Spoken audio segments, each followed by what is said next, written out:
Em um mundo onde as tempestades da vida e os ventos das circunstâncias sopram com força, a busca por uma âncora se torna a jornada essencial de cada alma. A filosofia por trás da vida espiritual nos conduz por caminhos menos trilhados, onde as pegadas deixadas são as do amor, da fé e da esperança. Em um universo repleto de ruídos ensurdecedores, a melodia do Espírito fala suavemente ao coração, como notas de piano tocadas com delicadeza ao fundo, cada acorde ressoando com a promessa de paz e harmonia. Este é um convite para adentrar um jardim secreto, onde os frutos do Espírito Santo brotam com abundância, oferecendo sustento para a jornada da alma. Hoje exploraremos esses frutos, descobrindo os atributos que tecem o tecido de uma vida verdadeiramente enraizada no coração de Deus. Os 9 hábitos de uma pessoa com o Espírito Santo. Gálatas 5, versos 22 e 23. Mas o fruto do Espírito é amor, alegria, paz, longanimidade, benignidade, bondade, fidelidade, mansidão, domínio próprio. Contra tais coisas não há lei. Nossos hábitos determinam o tipo de recompensa que recebemos na vida. Não há como alguém não colher o que semeia nesta vida. Gálatas, capítulo 6, verso 7. Não se deixem enganar. Deus não se deixa escarnecer. Pois tudo o que o homem semear, isso também ceifará. Que hábito estamos exibindo? Quais são as coisas que estamos mostrando para as pessoas? Se as pessoas nos veem, elas podem nos chamar de cristãos? Quais são as coisas que influenciam nossos hábitos? As pessoas em Antioquia chamavam os crentes de cristãos porque viam seus hábitos. Seus hábitos eram semelhantes aos de Cristo. Eles conseguiram exibir os hábitos de Cristo porque o Espírito Santo estava sobre eles, e ele produziu bons frutos neles. Os frutos do Espírito Santo não são apenas o que exibimos porque somos cristãos. Eles não são naturais, eles são respaldados pelo poder de Deus. Jesus olhou para seus seguidores e viu que há uma necessidade de mudança em seus hábitos. Pedro negou Jesus por medo, ele mentiu. Pedro também teve um problema de ira que cortou a orelha de um guarda durante a prisão de Jesus. Portanto, para se tornarem o que Deus quer que eles sejam, eles precisavam de mudança de hábitos. Os hábitos que Deus quer que você e eu tenhamos vêm do Espírito Santo. Atos 1, verso 8. Mas recebereis poder ao descer sobre vós o Espírito Santo, e sereis minhas testemunhas tanto em Jerusalém, como em toda a Judéia e Samaria, e até aos confins da terra. O Espírito Santo é o fator que pode mudar nossos hábitos para algo poderoso e extraordinário. Há 9 frutos do Espírito. Cada um desses frutos deve ser visto em cada crente. Você está manifestando os frutos do Espírito. Esses frutos do Espírito são seus hábitos. Quais são os hábitos da pessoa que tem o Espírito Santo? Número 1, amor. Quando você vê pessoas com o Espírito Santo, você verá que elas mostram amor a todos. Quando ouvimos falar de amor, a primeira coisa que nos vem à mente é relacionamentos ou romance. Misturamos amor com luxúria. Agora vemos a luxúria como amor, o que está errado. O amor é um fruto poderoso do Espírito que devemos carregar conosco o tempo todo. Já se perguntou por que o amor veio em primeiro lugar no fruto do Espírito? O Espírito Santo é o Espírito de Deus. Ele carrega sua identidade. A natureza de Deus é amor. 1 João 4, verso 8. Aquele que não ama não conhece a Deus, pois Deus é amor. Quanto mais estudamos para saber o que Deus é, mais sabemos que Deus é amor. Tudo sobre Deus é amor. Quando Jesus deu 2 mandamentos, ele garantiu que o amor fosse parte dos mandamentos. Marcos 12, verso 31. Quando Jesus foi morto por amor, Jesus pediu a Deus que perdoasse seus agressores. Não devemos mostrar amor apenas quando as coisas estão indo bem ou quando as pessoas nos amam. Este é um hábito que Jesus quer que construamos em nós mesmos pelo poder do Espírito Santo. Quando as pessoas nos odeiam, devemos amá-las. Jesus disse em Mateus 5, verso 44, Mas eu vos digo, amai a vossos inimigos, Bendizei os que vos maldizem, fazei bem aos que vos odeiam e orai pelos que vos maltratam e vos perseguem. Nunca devemos parar de amar. Isso é quem somos, e isso é o que Cristo chamou para mostrar ao mundo. Deixe sua vida manifestar esse fruto, deixe isso se tornar parte de você. Torne isso um hábito, deixe as pessoas saberem que seu hábito não é apenas o natural, mas respaldado pelo poder de Deus. Número 2, alegria. Uma das coisas que as pessoas acreditam sobre a alegria é que ela é representada pelo sorriso no rosto ou pela risada das pessoas. A alegria é muito mais do que expressões faciais. A verdadeira alegria não é determinada pelas circunstâncias da vida. A fonte da verdadeira alegria é maior do que a comédia que ouvimos, os presentes que recebemos das pessoas ou os empregos que conseguimos. Um homem foi demitido do seu emprego após ter uma reunião com seu gerente, onde recebeu a má notícia. Seus colegas esperavam que ele se desmanchasse em lágrimas para poderem consolá-lo. Este homem não tinha outros empregos ou outras formas de obter dinheiro, mas para surpresa de seus colegas, ele sorriu e parecia mais feliz. Eles ficaram confusos. Perguntaram-lhe por que ele estava rindo, pois não era engraçado. Ele respondeu: "Eu tenho um Deus vivo." Pode parecer que este homem perdeu seu emprego, mas ele não perdeu a fonte de sua alegria. Deus é nossa fonte de alegria. Por meio de Cristo, a alegria do Senhor nos dá a força de que precisamos para seguir adiante neste mundo tortuoso. A alegria do Senhor é o que precisamos para continuar sorrindo e permanecer felizes neste mundo trágico.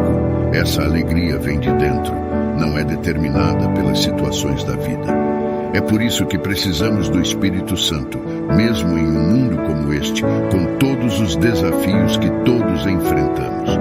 A alegria dada pelo Espírito deve transbordar em sua vida. A Bíblia nos disse para nos alegrarmos sempre. Sob nenhuma circunstância devemos parar de nos alegrar, porque nossa alegria vem do Senhor. Você verá pessoas que estão cheias do Espírito Santo sendo alegres o tempo todo. Isso se tornou o hábito delas. Número 3, paz.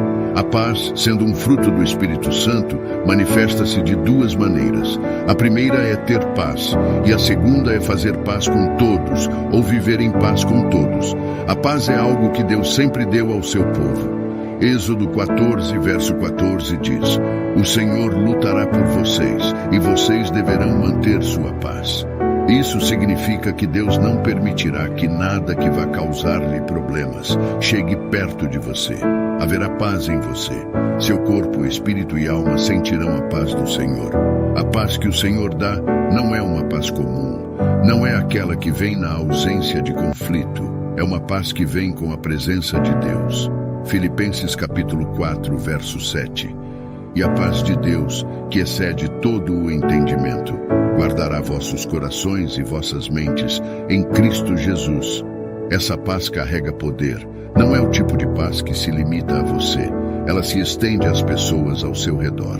Aqui entra a segunda parte da paz. Quando você tem essa paz em si, ela começa a emanar de sua vida, e as pessoas ao redor podem senti-la. Torna-se o seu hábito. Você começa a fazer paz com as pessoas. Você começa a viver em amor e harmonia com as pessoas. Este é o momento de olhar para a sua vida. As pessoas podem ver você e sentir a paz de Deus em você. A paz faz parte do seu hábito. Você permitiu que o fruto da paz crescesse em você. A paz é de Deus e é a natureza de Cristo, um hábito que você sempre deve querer exibir. Número 4, longanimidade. Às vezes ouvimos pessoas falando que os cristãos são pacientes em tudo. Onde deveriam desistir, eles continuam suportando. Essas pessoas não sabem que a habilidade vem do Espírito Santo. Longanimidade, também conhecida como tolerância ou resistência, é um dos frutos do Espírito Santo que ajuda a desenvolver o hábito da paciência. Ter paciência não é algo comum na nossa sociedade atual. As pessoas se frustram facilmente. A incapacidade de exercitar a paciência ou suportar as coisas levou alguns à depressão. Nós, como cristãos, enfrentamos muitas coisas insuportáveis. Somos julgados por outros, somos rejeitados em alguns casos.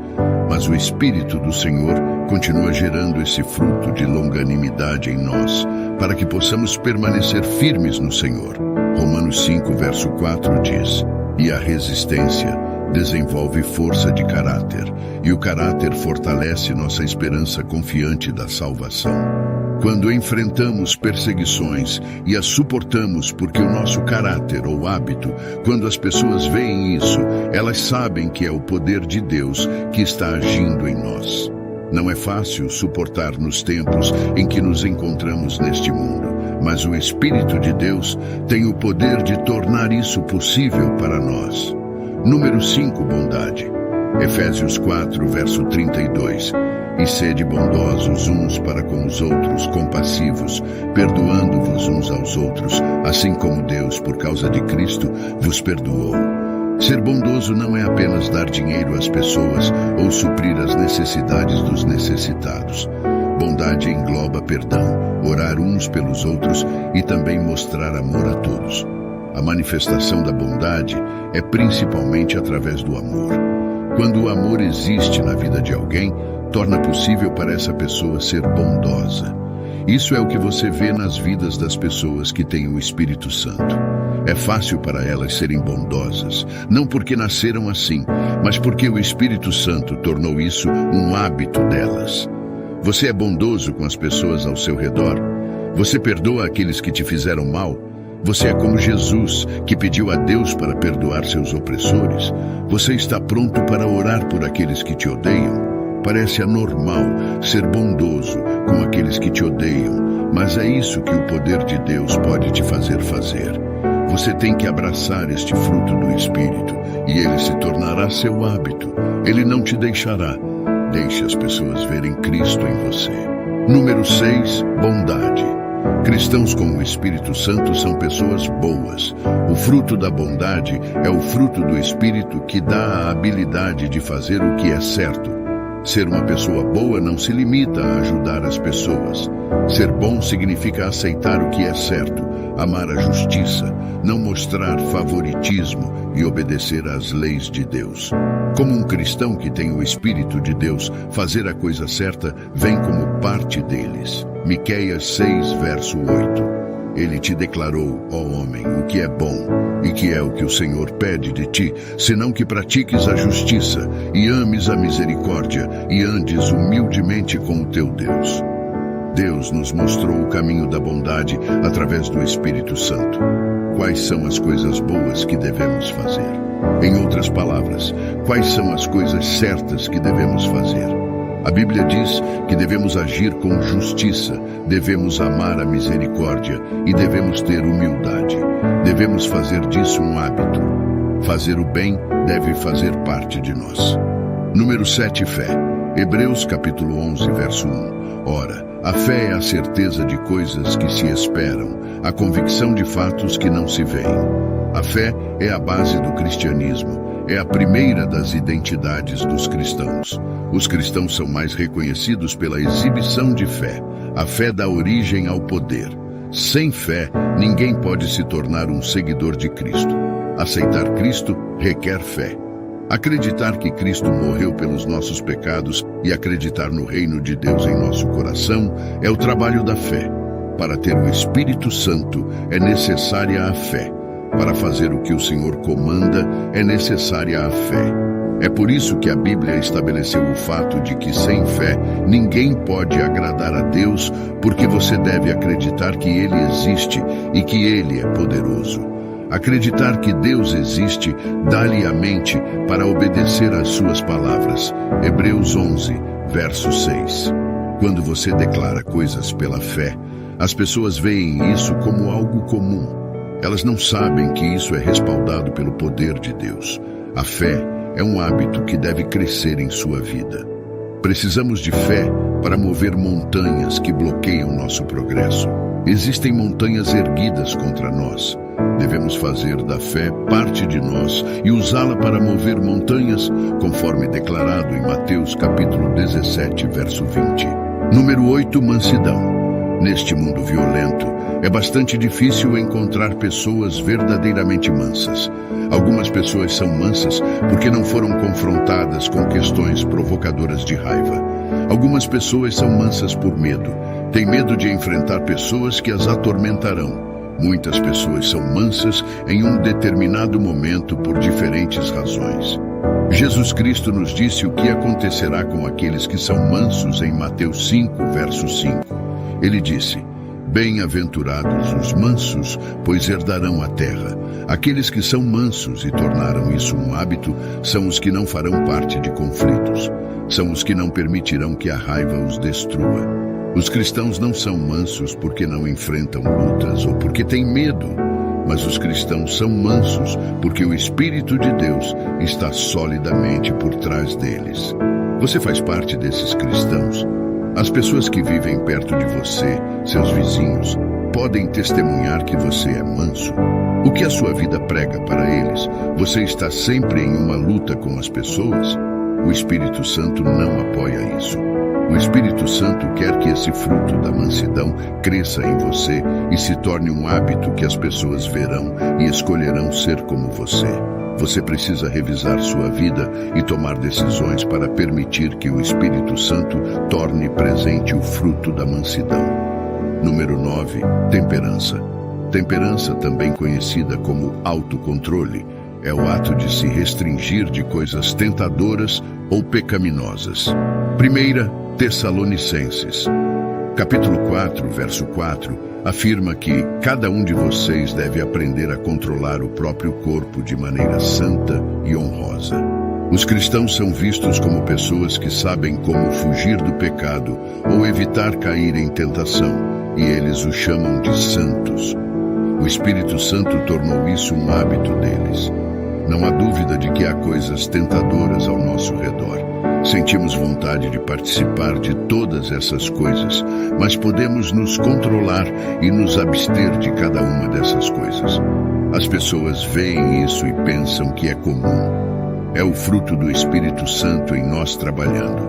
Não é físico porque a carne não pode lidar com o autocontrole. É o poder de Deus em nós que nos lidera. Se olharmos para todos esses frutos do Espírito Santo, veremos que eles são interdependentes. Os frutos do Espírito não são algo que simplesmente aparecerá em nossas vidas da noite para o dia. Devemos entender que são atributos daqueles que vivem pelo Espírito do Senhor. Quando você anda no Espírito e cresce no Espírito, esses frutos começam a se manifestar. Um após o outro, um se mostrará até que haja 9 frutos do Espírito em você. Se você tem amor em si, você manterá a paz. Você não terá razão para lutar com ninguém. Com alegria em você, você saberá como perseverar. Todos os desafios que você enfrenta serão nada para você. 1 Coríntios 13, verso 4. A caridade é paciente, é bondosa. A caridade não inveja. A caridade não se vangloria, não se ensoberbece. A fé ajuda você a perseverar, acreditando em uma glória maior que vem por meio de Cristo. Estamos em um tempo em que as pessoas leem as vidas dos cristãos. Eles não se importam com a igreja a que você vai ou a oração que você faz. O que eles estão olhando é o seu hábito. Se você tem um caráter positivo e afeta positivamente as vidas das pessoas ao seu redor, elas também escolherão servir a Cristo. Sua vida, seu hábito, é uma das coisas que pregam as pessoas. Todos esses hábitos vêm apenas através do Espírito Santo. Colossenses 1, verso 10. Para que andeis de modo digno do Senhor, agradando-lhe em tudo, frutificando em toda boa obra e crescendo no conhecimento de Deus. Estas observações ressaltam a importância vital dos frutos do Espírito na vida de um cristão, não apenas como evidência de uma vida transformada pelo Espírito Santo, mas também como um testemunho poderoso para o mundo. Eles não apenas definem nosso caráter como seguidores de Cristo, mas também influenciam aqueles ao nosso redor, encorajando-os potencialmente a buscar uma relação com Deus. Cada fruto do Espírito Santo, meticulosamente tecido nas fibras do nosso ser, serve como um lembrete da presença constante e tranquilizadora de um amor maior, uma força que transcende os limites da compreensão humana. É um chamado ao coração para abraçar a plenitude da vida, um convite para viver de maneira que cada pensamento, palavra e ação reflitam a beleza e a profundidade do amor divino. Neste ponto, somos convidados a dar um passo em direção ao desconhecido com fé, segurando firmemente nas mãos invisíveis que nos guiam. A caminhada com Cristo não é um caminho de certezas tangíveis, mas uma jornada de fé, onde cada passo revela mais do infinito amor que nos envolve. Portanto, que este não seja o fim, mas o início de uma jornada renovada rumo ao divino, onde cada fruto do Espírito se torna uma bússola, guiando-nos para mais perto do coração de Cristo. Que o amor seja o caminho que escolhemos seguir, a alegria nossa constante companheira, a paz nosso refúgio seguro e a fé a ponte sobre as águas turbulentas da dúvida. O chamado a Cristo é um convite para um amor que nunca falha, uma esperança que nunca desvanece e uma vida que verdadeiramente nunca termina. Que possamos aceitar esse convite com corações corajosos e almas esperançosas, pois é no abraço da eternidade que descobrimos nossa verdadeira casa. E hoje, se você deseja se reconciliar com nosso Salvador Jesus Cristo, por ter se afastado dos caminhos ou quer iniciar uma nova jornada rumo à salvação eterna, comente aqui embaixo: eu te aceito, Senhor Jesus, como meu único e suficiente Senhor e Salvador da minha vida. Até a próxima.